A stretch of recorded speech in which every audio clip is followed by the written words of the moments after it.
Mga ID pala yan, no? Hindi, ID niya walang pangalan. Walang pangalan. Wala. Good morning po mga kaibigan. Ito po si Driver Vergara. Nakapulot po ng wallet dito sa bus na 9110, no? 179110.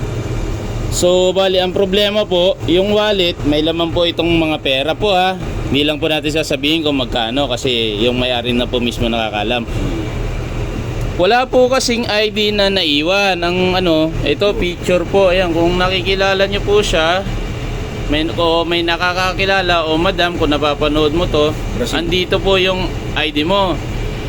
May nakita po kami ditong ito, ano ba tawag dito? Pangalan. Oo, ito, finals permit, gato, sa pinagbayaran. Brazil. Oo. Brazil lang po kasi ang pangalan na nakalagay. Tapos ang itong head accounting office, sinubukan pong i-message ng driver. So wala pa po nagre-reply. Hindi sinisin eh. Oo, hindi po nasisin. Ito po ma'am, ha. Ito, baka may nakakilala kay madam. Ito po siya. Tapos yan po yung anak niya. Yan po yung picture. Yan. Sa kayo dito na Dito nakaupo siguro. Dito ko nakita. Nagwalis ako. Oo. Yan.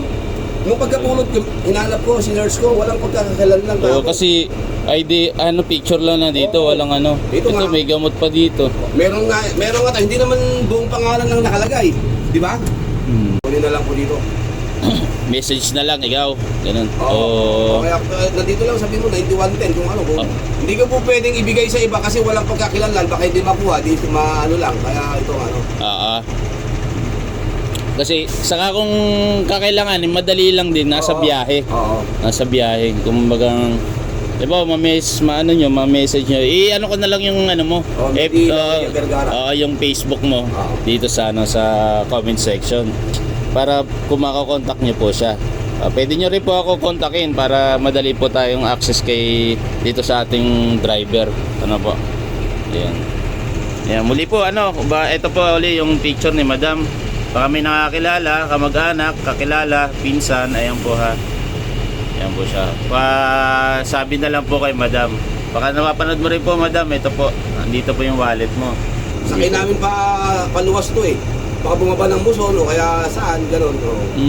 Baka kakabaranggayan ko sa Muson yan. Okay po ma'am, ito po, nandito lang po sa akin. Salamat.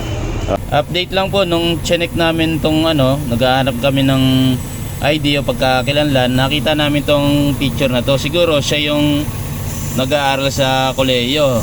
Sa mga follower ko dyan, baka nakikilala nyo po siya o classmate nyo. Ito, yan si ate. Baka siya yung may-ari or mami niya to. Ganun. Yan po si ate.